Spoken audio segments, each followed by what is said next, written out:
우리 시간에 주시는 하나님의 말씀은 창세기 13장 8절에서 11절에 있는 말씀입니다.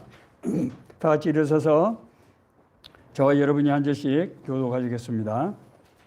아브라함이 롯에게 이르되 우리는 한 친족이라 나나 너나 내 목자나 내 목자나 서로 다투게 하지 말자. 내 아들 용당한 일이 아니라 날 떠나가라. 내가 좌하는 난 못하고 내가 응하는 난 좌하리라. 이에 롯이 눈을 들어 요단 지역을 바라본즉 소알까지 온 땅에 물이 넉넉하니 여호와께서 소돔과 고모라를 멸하시기 전이었으므로 여호와의 동산 같고 애굽 땅과 같았더라. 그러므로 롯이 요단 온 지역을 택하고 동으로 옮기니 그들이 서로 떠난지라. 아멘.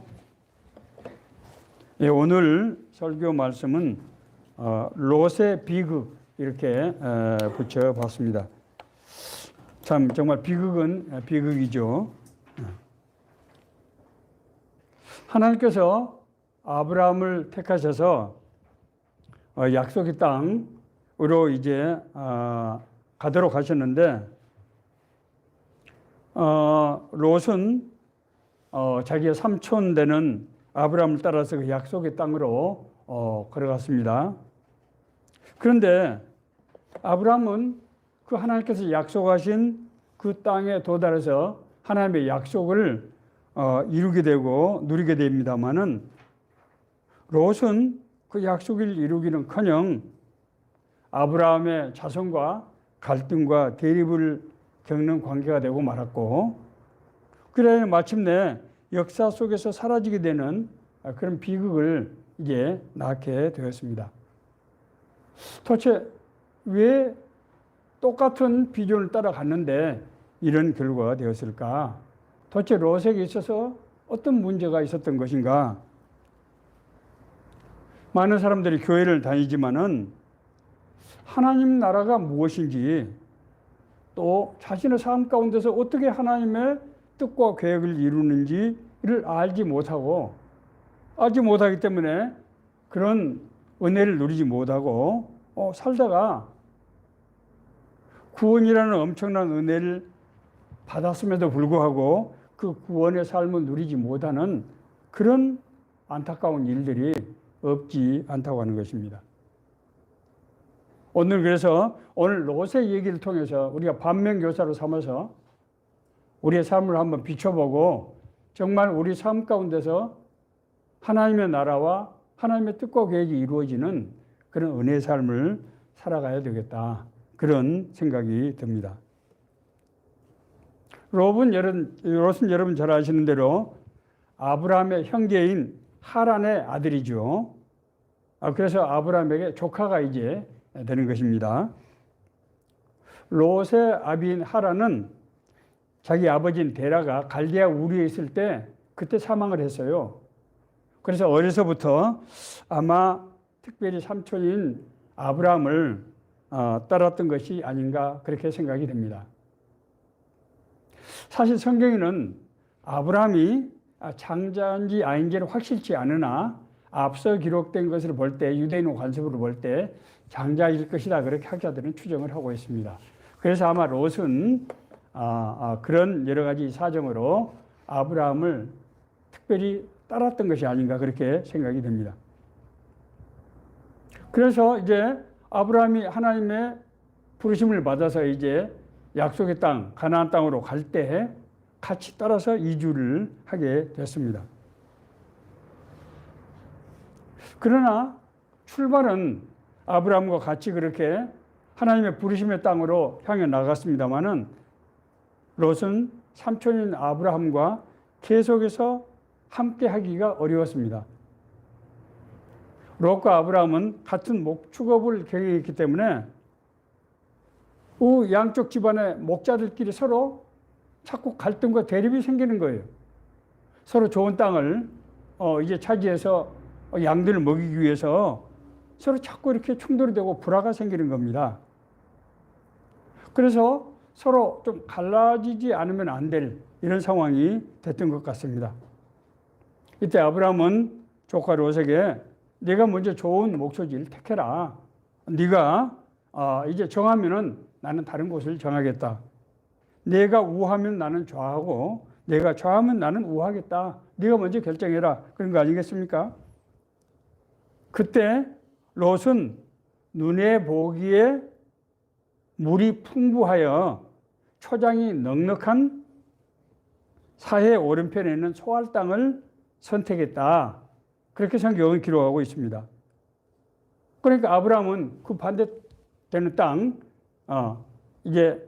사해 건너편에 헤브론 땅을 선택한 것입니다. 오늘날 예루살렘의 근처라고 보시면 됩니다. 자, 그런데 롯은 그 초지가 넓고 물이 많아서 가축을 이제 기르기 아주 좋은 곳이었는데 롯이 보기에 정말 좋았던 그 땅은 자기에게 재앙을 불러오는 그런 결과가 되었습니다. 롯이 보기에 좋았으면 다른 사람 보기에도 좋은 땅이겠죠. 그래서 그 지역에 이제 자리를 잡아가는 과정에서 그 지역에 두 세력의 그룹이 있어요. 부족의 그룹이죠. 그돌라오멜이라고 하는 이 족장의 그 연합군하고 사해에 기반을 두고 있는 사해 연맹국 사이에 서로 이제 땅을 차지하려는 전쟁이 발생했는데 그 중에서 그돌라오멜 이 연합군이 패권을 차지하면서 원래 그 땅에 살던 롯은 그 연합군의 포로가 되고 만 것입니다.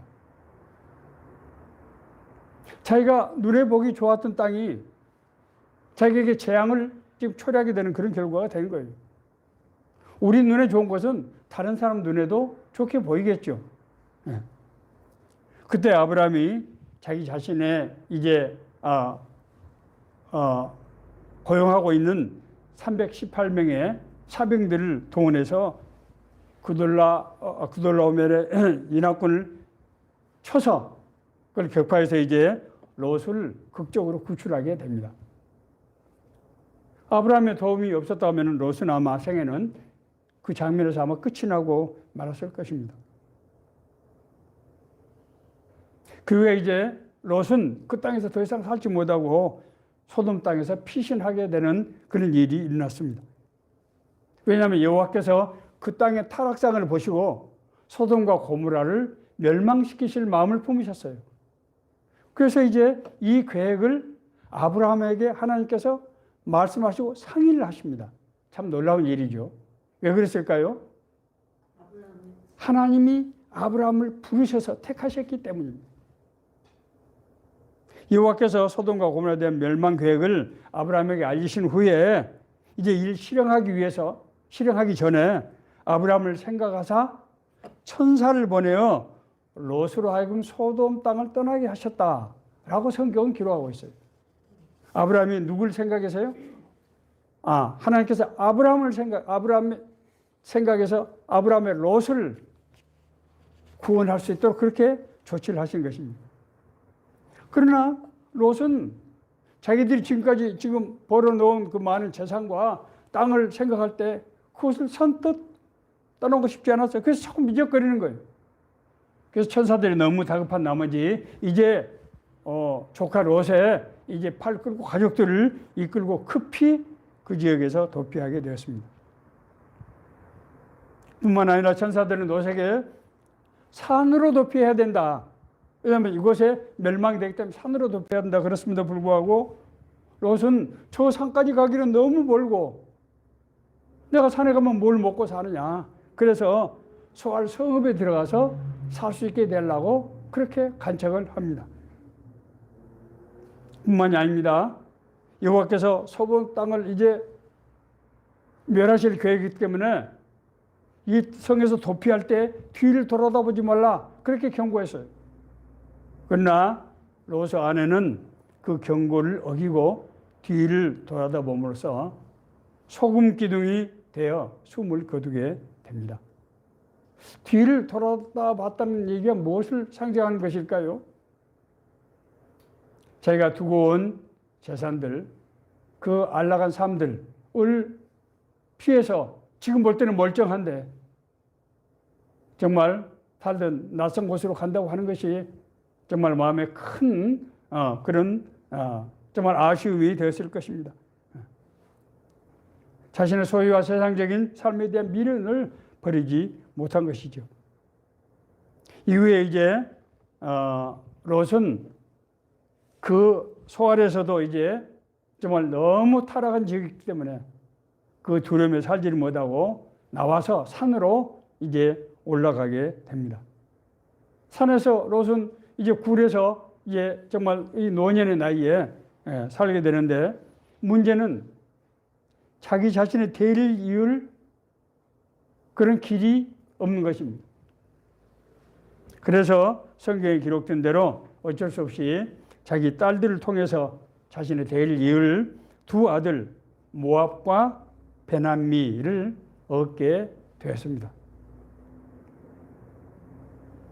성경은 이후에도 이 모압과 암몬 족속의 역사에 대해서 계속해서 역대기에서 열왕기에서 서에서 기록을 하고 있는데 이들은 사사건건이 자기의 형제국인 이스라엘과 갈등하고 대립하고 충돌하는 거예요.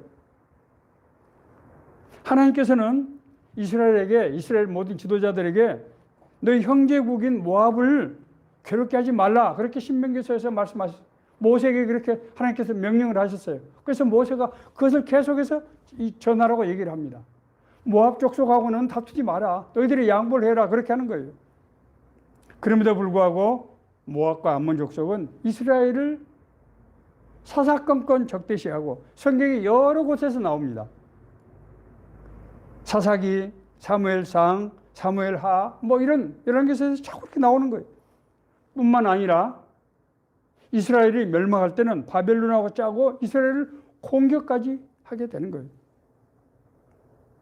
이스라엘이 멸망했을 때는 성경에 하면 모압 족속들이 막 손뼉을 치고 발로 구르면서 기뻐했다 이렇게 돼 있어요. 이게 웬일입니까? 이에 여호와께서는 모압과 암몬을 바벨론에게 넘겨주고 이제 사막의 지배하는 베두인 족속입니다.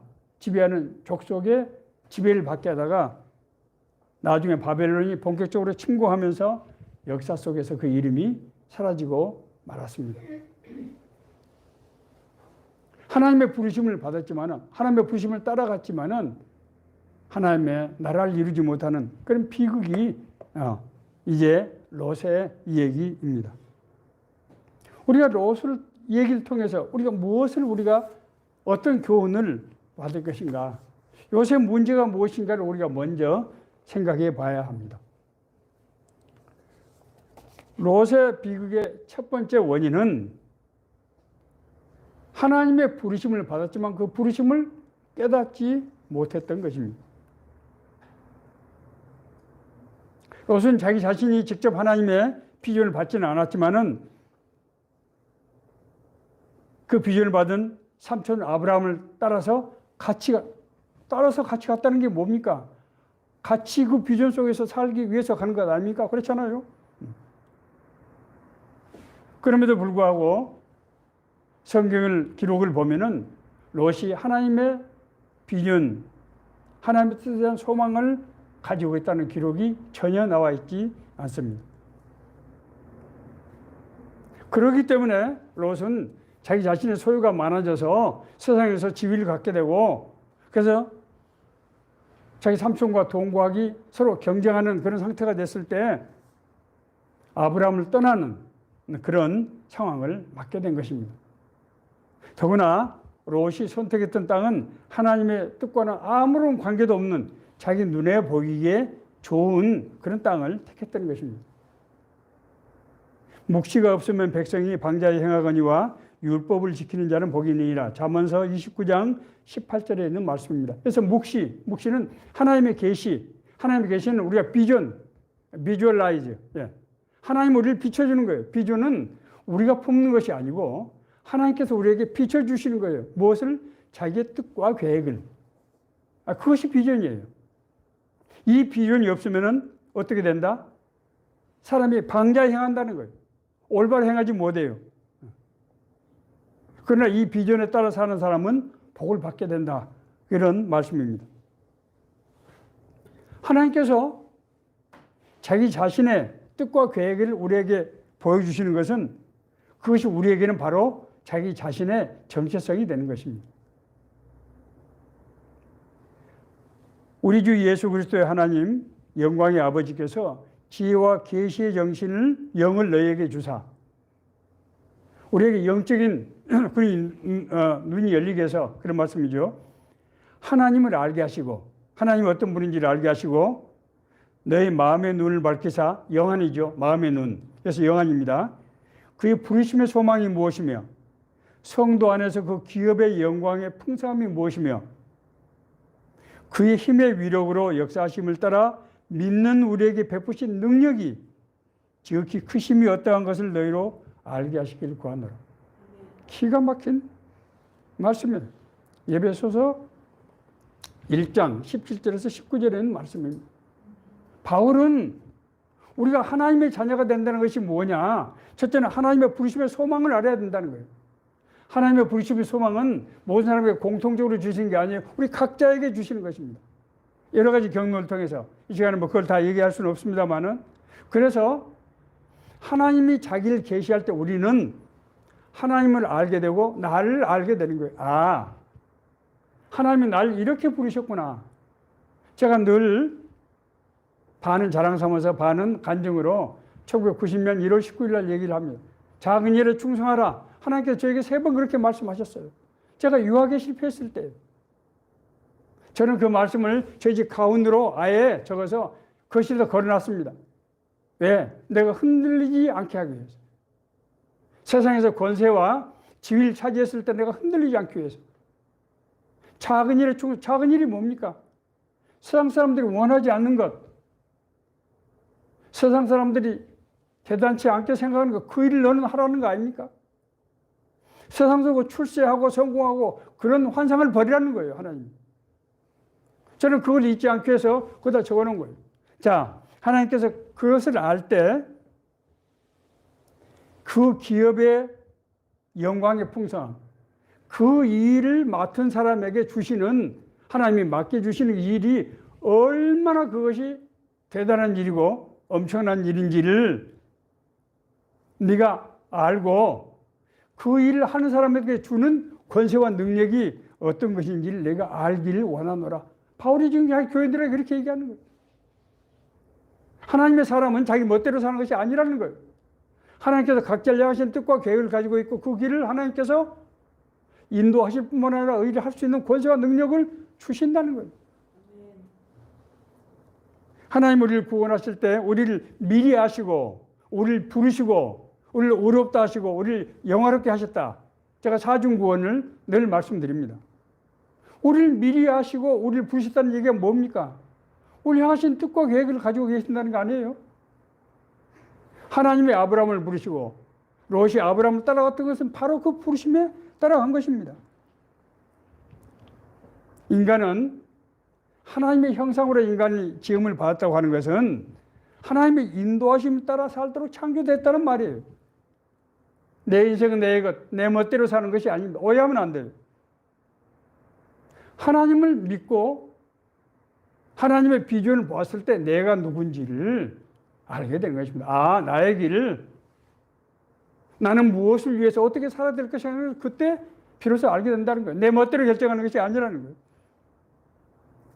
날 향하신 하나님의 뜻이 나의 정체성, 나의 존재이며 내가 그 정체성에 따라 살 때 세상에서 부끄럼 당하지 않고 형통하게도 살게 하신다는 거예요. 이것이 하나님이 우리를 인도하시는 방식이에요. 자, 두 번째로 롯의 이런 문제는 왜 롯이 이런 부르심에 대한 어떤 소망이 없었느냐? 하나님과 교제하는 삶이 없었기 때문에 영적인 교제가 없었어요. 하나님과 교제, 소통하는 삶을 살지 못했다는 거예요.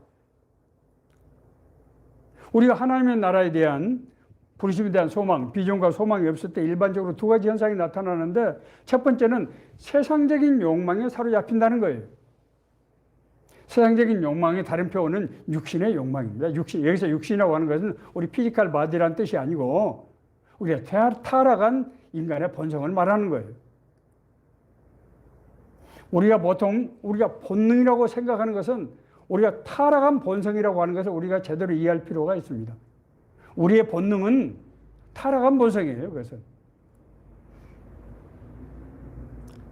롯이 자기 눈에 좋게 보이는 땅, 소할 땅, 그것이 물이 넉넉해서 초장이 넉넉하고 양들을 잘 키울 수 있겠다. 여기서 한번 성공하겠다.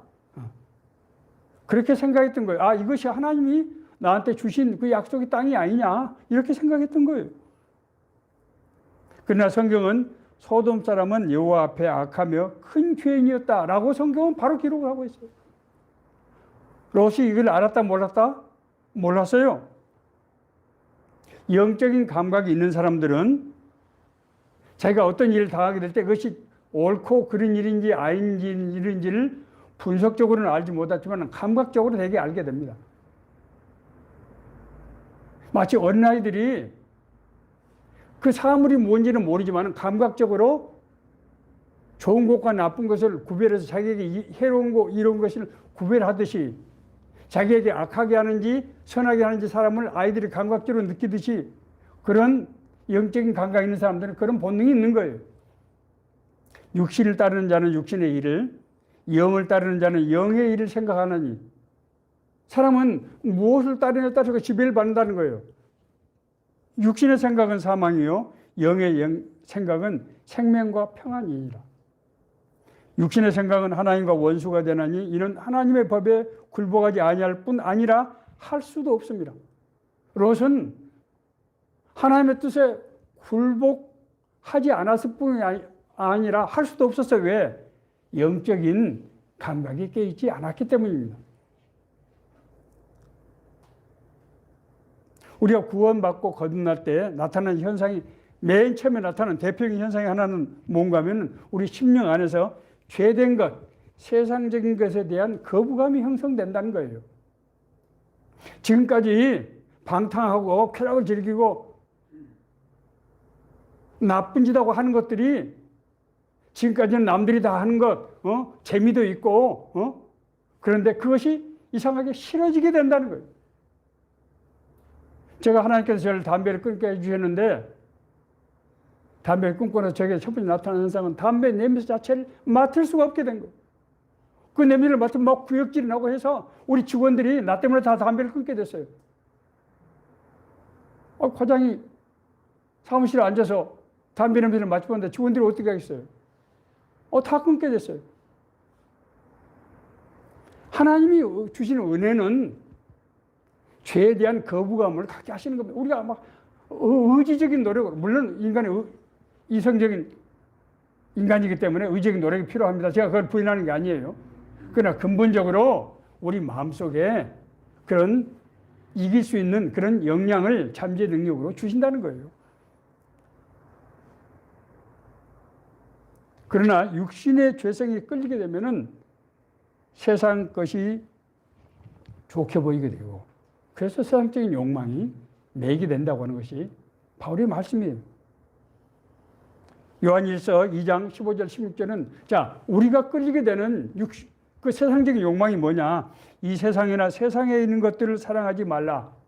여기서 세상이라고 하는 것은 우리 사회라는 말이 아니고 죄된 타락한 세상을 말합니다. 누구든지 세상을 사랑하면 아버지의 사랑이 그 안에 있지 아니하니 이는 세상에는 모든 것이 육신의 정욕과 안목의 정욕과 이생의 자랑이 다 아버지께로서 난 것이 아니요 세상으로부터 온 것이라. 이 말씀을 잘못 해석하면 교회가 사회 문제에 대해서는 세상의 문제, 나라의 문제에 대해서는 어불관음하고 그냥 우리끼리만 그래서 할렐루야 아멘하고 이렇게 하면 안 됩니다. 이 세상은 그 뜻이 아니에요. 죄로 인해서 타락한 그런 사람들이 사는 세상을 말하는 거예요.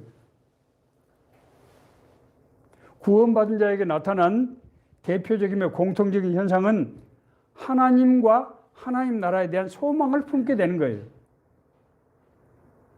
제가 처음에 친구가 꼬셔가지고 교회를 갔는데요. 정말 민망한 것이 성도님들이 하나님을 아버지 이렇게 하는 거예요. 아니 어린아이들이 아버지 하는 건 이해가 가는데 아니 나이들 노인들이 아버지 얼마나 민망한지. 아니 우리 아버지가 두 눈 똑바로 뜨고 앉아 계시는데, 나중에 은혜를 받고 나니까 진짜 하나님의 아버지라는 말이 나도 모르게 입에서 나오더라고요. 그래서 하나님을 사모하는 마음이 우리 안에서 강한 이끌림이 생기는 거예요. 억지로 그냥 의지적으로 하는 게 아닙니다. 너희 안에서 행하시는 이는 하나님이시니 자기의 기쁘신 뜻을 위하여 너희로 소원을 두고 행하게 하시나니. 하나님은 그렇게 해서 우리를 인도하시는 거예요. 억지로 그냥 악으로 깡으로 그렇게 하시는 게 아니에요. 빌립보서 2장 13절에는 말씀합니다. 하나님 우리를 인도하실 때 우리 마음속에 이끌림을 주신다는 거예요. 사모하는 마음 그걸 주세요. 하나님과 교제는 근본적으로 예배라는 형식을 통해서 이루어집니다. 예배는 보통 예배를 우리가 하나님을 그냥 섬기는 것이라고만, 물론 예배는 근본적으로 하나님을 섬기는 거예요. 그런데 하나님을 섬긴다고 하는 것이 뭔가를 우리가 이해를 해야 되는데, 예배는 다른 표현하면 하나님과 만나는 장입니다. 소통. 하나님이 육신된 인간을 만나 주시는 바로 그 장이에요. 우리 마음속에 우리가 예배를 통해서 하나님의 말씀을 사모하는 심령이 형성이 되고, 처음에 교회 가면은 목사의 설교가 도대체 무슨 소리인지도 알기 모르겠고, 맨날 그 소리 같고, 그냥 밥 먹으면 배부르다는 얘기 같은데, 2번 듣고 3번 듣고 하면서 점점 그 말씀이 가슴에 와닿게 되고, 마음은 열리고, 뜨거워지게 되고, 눈물이 나오고, 그렇게 되는 거예요. 왜? 예배는 하나님의 말씀을 통해서 우리를 이끄시기 때문에 그러는 거예요. 우리에게 이끌림을 주시는 거라고. 하나님을 아버지라고 믿게 돼. 진짜. 그래서 기도하는 거예요. 하나님을 나의 삶을 주관하시고 인도하시는 분. 이 아버지라는 표현이 이제 우리 어린아이 때 아버지. 그런 개념 아닙니까? 어린아이에서 아버지는 모든 것이잖아요. 모든 것. 어떤 상황에서도 우리 아버지는 나를 지켜주고 인도해 주시고, 그런 마음이 우리 안에서 형성이 되는 거예요. 내가 그렇게 의지적으로 믿는 게 아니에요. 그래서 하나님 앞에 기도하게 되는 거예요. 기도가 뭡니까? 하나님께 나의 상황을 알리고 하나님께 구하는 거 아닙니까? 어린아이들이 엄마 아빠한테 구하잖아요. 그리고 하나님을 찬양합니다. 어린아이들이 친구들 만났을 때 맨 먼저 하는 게 뭡니까? 자기 엄마 아빠 자랑하는 거 아니에요? 우리 아빠는 부자야. 우리 아빠는 힘이 세. 자기 아빠가 세상에서 최고라고 그렇게 믿는 거 아닙니까?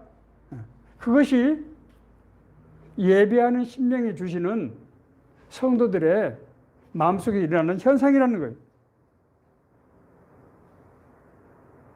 그래서 우리가 드리는 예배는 사실 이 예배 안에는 말씀과 기도와 찬양, 이 3가지가 같이 어우러져서 우리 안에서 그런 마음이 우러나오도록, 다시 말씀드려서 하나님과의 말씀으로 교제하고 우리 기도로 하나님께 아뢰고 하나님께 기도 응답하시고 우리 안에 그 기쁨이 일어나고 찬양이 일어나고, 이 모든 과정이 그 안에서 마치 비빔밥처럼 일어난다고 하는 거예요. 그 예배 과정이에요. 이것이 바로 하나님과 소통하는 삶이에요. 그렇기 때문에 예배 삶은 신자에게 있어서 삶의 형태지 의식이 아니에요. 예배를 형식으로 의식으로 생각하면은 절대로 예배의 은혜를 받을 수 없습니다. 롯은 아브라함과 갈라질 때 이 중요한 문제, 자기 자신의 운명에 걸린 하나님의 부르심에 따라온 사람이 그 문제를 하나님께 물었다는 기록이 없어요. 아브라함과 상의하지도 않았어요. 자기 생각으로 자기 방법대로 한 것입니다. 그러나 아브라함은 롯이 자기를 떠났을 때 여호와 하나님께서 아브라함을 위로하시는 말씀이 성경에는 바로 나옵니다. 롯이 아브라함을 떠난 후에 여호와께서 아브라함에게 이르시되 너는 눈을 들어 너 있는 곳에서 북쪽과 남쪽 그리고 동쪽과 서쪽을 바라보라. 보이는 땅을 내가 너와 내 자손에게 주리니 영원히 이르리라. 하나님은 아브라함이 선택하지 않았지만은 아브라함이 자기 조카 롯에게 양보해서 남은 땅을 차지했지만은 그것이 바로 하나님께서 인도하시는 땅이라는 거. 걱정하지 말라는 거예요. 다시 말씀드려서 롯은 삼촌을 따라서 하나님의 부르심의 길에 들어서는 그런 영광을 정말 맞았는데 인격적으로는 물론이고 영적으로 미성숙한 그런 삶에서 자신의 욕망을 따르는 결과 비참한 그런 삶의 결과를 맺게 됐다고 하는 것입니다. 세 번째로 롯은 고난의 교훈을 받지 못했습니다. 자, 롯이 고난의 교훈을 받지 못했다는 것은 하나님께서 여러 번 롯에게 기회를 주었다는 뜻이에요. 자, 여러분, 하나님께서 우리에게 어떻게 기회를 주시는지를 우리가 잘 생각해 봐야 됩니다.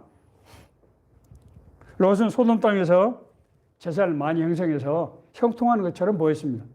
아, 여기가 진짜 하나님이 나를 인도하신 바로 그 약속의 땅이라고 생각했겠지요. 그러나 앞서 말씀드린 대로 내가 좋으면 다른 사람한테 좋은 거예요. 서로 욕심하고 싸우고 그래서 거기 포로가 되어서 다 뺏기고 말게 된 것입니다. 롯의 아내도 마찬가지예요. 지금 저주받은 땅에서 피해서 멸망을 피해서 도망가는데 그 뒤를 돌아본 겁니다. 뭘 돌아본 겁니까? 저주의 땅에 대한 미련.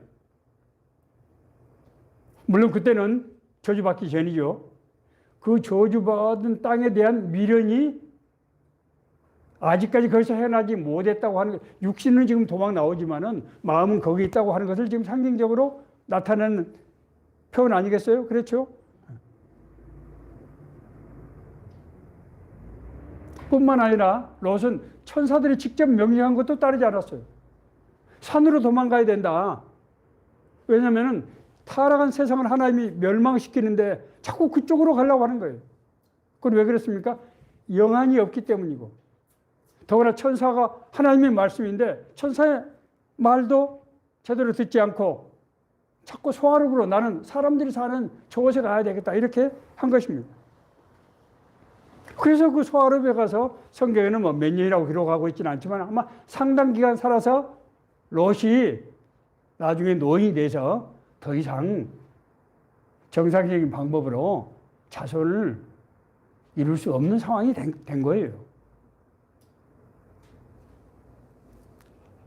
인생의 고난은 파도처럼 밀려오는 것 같아요.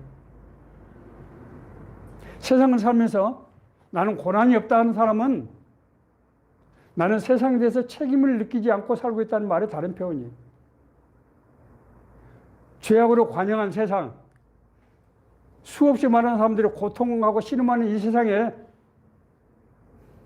고난이 없다고 하는 것은 남이 어떻게 살든 나만 잘 살면 된다. 그런 생각을 가지고 사는 사람이 아니라면 그렇게 될 수가 없는 것이죠. 그렇지 않습니까? 옛날에 저희 상사였던 김재익 국장님, 경제기획국장님, 김재익 국장님은 우리가 휴가 갈 때마다 그렇게 말씀하셨어요.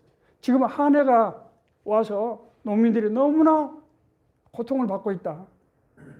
그러니까 휴가 때 시골 내려갈 때 너무 좋은 옷 입지 말고 너무 좋은 차 가지고 가지 말고 가서 그냥 조용히 있다가 오너라. 국민들 마음을 상처를 공직자가 아프게 해서는 안 된다는 거예요. 그 사람들 동참해야 된다는 거예요. 그렇지 않습니까?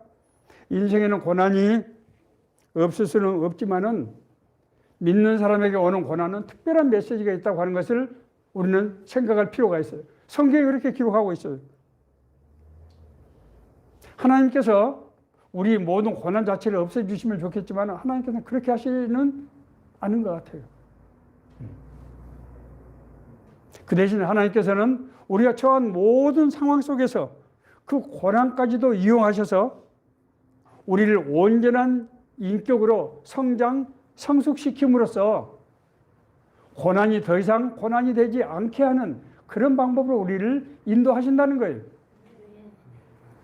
그것을 우리가 아브라함의 얘기와 롯의 이 비교를 통해서 아주 명확하게 알 수 있습니다. 바울은 그래서 이 부분을 신학적으로 이렇게 얘기했어요. 다만 이뿐 아니라 우리가 환난 중에도 즐거워하나니 환난은 인내를 만들어내고 인내는 연단, 사람을 정화시켜서 연단은 소망을 이루는 줄 압니다. 소망은, 이 소망은 어떤 소망인가 하면 성령이 주시는 소망. 인간이 하나님이 주시는 소망을 인간이 타락한 인간이 그걸 품을 수 없기 때문에 우리 인간을, 이 죄된 인간을 성품을 정화시켜서 고난을 통해서 연단시켜서 정결하게 만들어서 그래서 하나님의 소망을, 하나님에 대한 비전을 품게 하신다는 거예요. 이것이 하나님이, 우리가 볼 때는 그 고난이 고통이고 하지만 하나님께서는 그 고난까지도 이용해서 우리를 오히려 온전한 사람으로 만드는, 하나님의 뜻에 합당한 사람으로 만드는 도구라는 거예요.